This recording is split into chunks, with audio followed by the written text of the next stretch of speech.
사도신경하심으로 우리의 신앙을 하나님 앞에 고백합니다. 나는 전능하신 아버지 하나님, 천지의 창조주를 믿습니다. 나는 그의 유일하신 아들 우리 주 예수 그리스도를 믿습니다.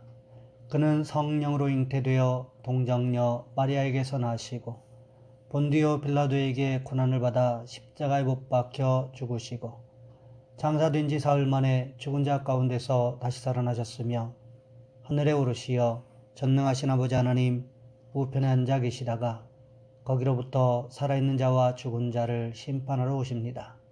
나는 성령을 믿으며 거룩한 공교회와 성도의 교제와 죄를 용서받는 것과 몸의 부활과 영생을 믿습니다. 아멘. 찬송가 535장입니다. 찬송가 535장입니다. 주 예수 대문 밖에 기다려 섰으나 단단히 잠가두니 못 들어오시네. 나 주를 믿노라고 그 이름 부르나 문 밖에 세워두니 참나 예수치라. 문 두드리는 손은 못 박힌 손이요 또 가시 면류관은 그 이마 둘렀네. 나 이처럼 기다리심 참 사랑이로다. 문 굳게 닫아두니 한없는 내 죄라. 주 예수 간곡하게 권하는 말씀이 내 죄로 죽은 나를 너 박대할 소냐. 나 죄를 회개하고 곧 문을 엽니다. 드셔서 좌정하사 떠나지 마소서.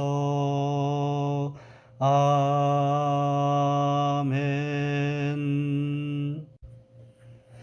오늘 말씀 열왕기상 2장에서 보겠습니다. 열왕기상 2장 1절로 11절까지 말씀입니다. 제가 가진 성경은 구약성경 510쪽에 있습니다. 열왕기상 2장 1절로 11절까지 말씀 제가 봉독해 드립니다.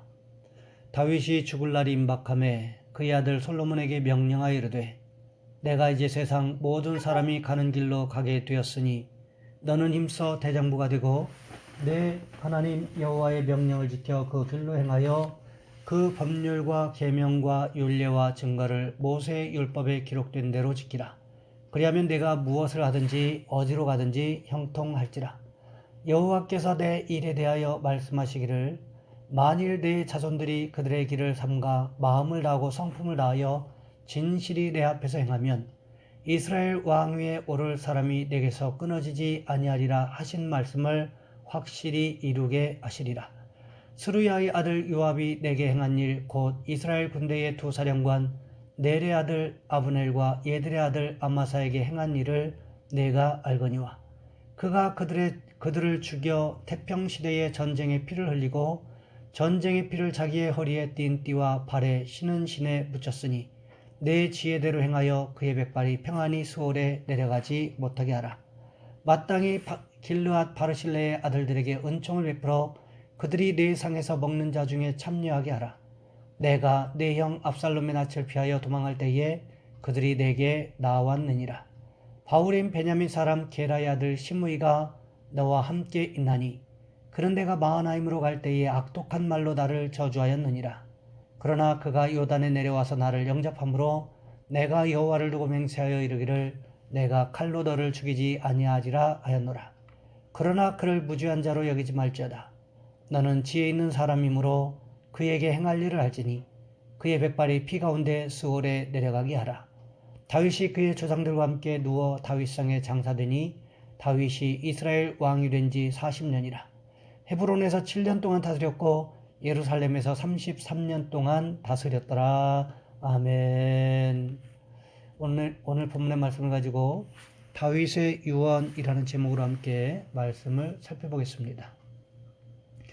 어린 시절 독실한 크리스천인 어머니 밑에서 자란 존 뉴턴은 어머님에게서 기도를 받으면서 예수님을 믿는 신앙을 배우면서 자랐는데 그만 어머니가 일찍 돌아가셨어요.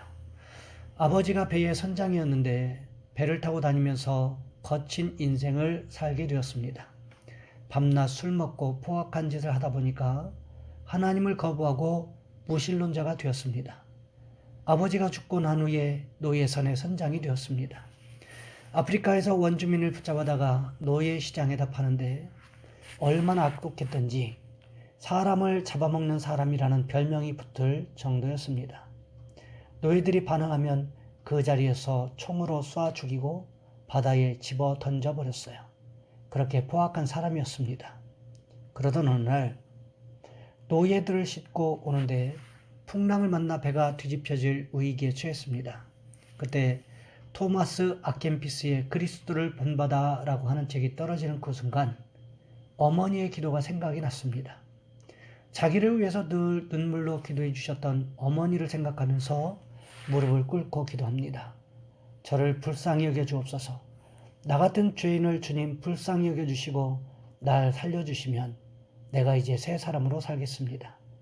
내가 이제 이 잘못된 모습을 청산하고 새 사람이 되겠습니다. 그런데 희한하게도 기도가 끝난 다음 풍랑이 잔잔해졌습니다. 그래서 영국에 돌아와서 노예들을 다 해방하고 배를 팔아서 다른 사람들에게 나눠주고 신학교에 들어가서 목사가 되었습니다. 39살의 목사가 되었는데 그의 간증을 들으려고 사람들이 몰려왔습니다. 그는 당시 정치가인 윌리엄 윌버포스에게 영향을 주어서 영국에서 노예 무역 폐지 법안을 통과시키게 했고 그로 말미암아 사회에 선한 영향을 끼친 귀한 주님의 일꾼이 되었습니다. 82세까지 43년 동안 복음을 전하다가 주님 앞에 부르심을 받았는데 그는 이와 같은 유언을 남겼습니다. 나는 내 영혼을 나의 자비로우신 하나님과 구세주께 의탁한다. 그는 내가 배교자요 신성모독자요 방탕자였을 때 자비롭게도 나를 남겨두시고 보존해 주셨으며 가장 쓸모없는 나에게 그의 영광스러운 복음을 전파하도록 허락하셨다. 평생 300여 편의 찬송가를 작시했는데 그 대표적인 찬송가 중에 우리 찬송가 305장에 있는 나 같은 죄인 살리신이라는 찬송입니다. 오늘 본문에도 보시면 인생의 마지막 유언을 남기고 있는 다윗의 삶을 기록하고 있습니다. 다윗이 유언을 통해서 자신의 아들 솔로몬에게 남기고 싶은 말들이 얼마나 많았겠습니까? 그럼에도 불구하고 다윗은 가장 먼저 솔로몬에게 힘써 대장부가 되라고 말하면서 하나님의 말씀을 지켜 행할 것을 부탁하고 있습니다. 왜 그랬을까요? 자신이 경험해 보니까 세상 그 무엇보다도 가장 믿을 수 있는 것은 역시 하나님의 약속의 말씀 외에는 없다라는 거지요. 그래서 다윗이 이렇게 부탁을 한 것입니다. 계속해서 다윗이 솔로몬에게 부탁하는 것이 있습니다. 오늘 본문 5절과 6절 말씀해 보시면 이렇게 기록하고 있습니다. 스루야의 아들 요압이 내게 행한 일, 곧 이스라엘 군대의 두 사령관 넬의 아들 아브넬과 예들의 아들 아마사에게 행한 일을 내가 알거니와 그가 그들을 죽여 태평시대에 전쟁의 피를 흘리고 전쟁의 피를 자기의 허리에 띈 띠와 발에 신은 신에 붙였으니 내 지혜대로 행하여 그의 백발이 평안히 스올에 내려가지 못하게 하라. 요압은 다윗의 군대 장관으로서 수많은 승리를 다윗에게 안겨준 훌륭한 군인이었을 뿐만 아니라 문제를 지혜롭게 풀어나가는 탁월한 전략가였습니다. 하지만 두 가지 사건에 있어서 다윗과 생각이 맞지 않았는데 두 가지 사건 모두 분열하고 싸우고 있던 이스라엘이 연합하는 것과 관계된 문제였습니다. 초창기 다윗이 사울의 집안과 전쟁할 때 사울의 집 편에서 다윗과 싸웠던 장수 아브넬이 있었습니다. 이 아브넬이 다윗에게 항복하고 북왕국 이스라엘을 넘겨주기 위해서 찾아왔었습니다. 그런데 요압이 아브넬을 살려두고 이대로 남왕국 유다와 북왕국 이스라엘이 통일이 되면 아브넬이 자신의 정치적인 대적이 될 것을 두려워하여 아브넬을 몰래 암살했습니다. 그렇다고 해서 아브넬이 좋은 사람이었다는 것은 아닙니다. 아브넬은 사울의 아들 이스보셋을 허수아비 왕으로 내세워서 다윗과 싸웠습니다. 그러다가 이스보셋이 자신의 첩을 건드린 것을 문제 삼자 다윗을 찾아와서 북왕국 이스라엘을 넘겨주겠다고 제안했던 것입니다. 그러니까 어떤 면에서 보면 아브넬은 인간적으로도 치사한 면모를 보여주고 있습니다. 그럼에도 불구하고 불법적인 방법으로 아브넬을 제거한 요압도 정상적인 모습은 아니었다는 거지요. 그뿐만이 아닙니다. 아마사는 어떻게 죽였습니까? 다윗은 압살롬의 군대 장관이었던 아마사를 등용해서 내란을 종식시키기 위해서 노력했습니다. 그래서 요압을 이어서 다윗 앞에서 지휘관이 되게 하려고 했습니다. 그런데 사무엘하 20장에 보시면 베냐민 사람 비그리의 아들 세바가 반란을 일으키는데 아마사를 통하여 반란을 진압하는 것이 차일 뒤로 미루어집니다. 부담 못한 다윗이 요압에게 군사를 주어 출정시켰는데 그때 기부온 큰 바위 곁에서 요압이 아마사의 배를 찔러 살해하는 사건이 벌어지게 되었다라는 거지요. 이 일로 인하여 다윗의 의도가 상당히 의심받는 처지에 이르렀습니다. 그러니까 요압은 자신의 정치적인 입지를 굳게 하기 위해서 출세의 걸림돌이 되는 사람들은 누구 할 것 없이 죽이는 피도 눈물도 없는 그런 인간이었다는 것입니다. 그러하기에 요압은 새로운 시대에는 맞지 않는 인물이라는 것을 다윗이 알았다라는 거지요. 그래서 다윗이 내 지혜대로 행하여 그의 백발이 평안히 수월에 내려가지 못하게 하라. 즉 요압으로 하여금 편안한 죽음을 맞이하지 못하도록 하라고 유언을 남기고 있다는 거지요. 그 다음 다윗의 유언에 등장하는 사람은 길르앗 사람 바르실레였습니다. 그는 다윗이 압살롬을 피해 도망갈 때 다윗에게 음식을 대접했던 사람이었고 예루살렘으로 돌아올 때 누구보다도 먼저 다윗을 맞이했던 사람이었습니다. 그러하기에 바르실레의 아들 기맘을 잘 돌봐주겠다고 약속했었다는 거지요. 그 다음 다윗의 유언에 등장하는 사람이 바로 바울임 베냐민 사람 게라의 아들 시므이였습니다. 시므이는 베냐민 지파였습니다. 그러니까 사울 집안의 사람이었다는 거지요. 그는 다윗에 대한 반감을 노골적으로 드러냈던 사람이었습니다. 사무엘하 16장에 보시면 다윗을 저주하면서 돌을 던졌던 장본인이었습니다. 그럼에도 다윗은 시므이를 살려주었다는 것입니다. 왜요?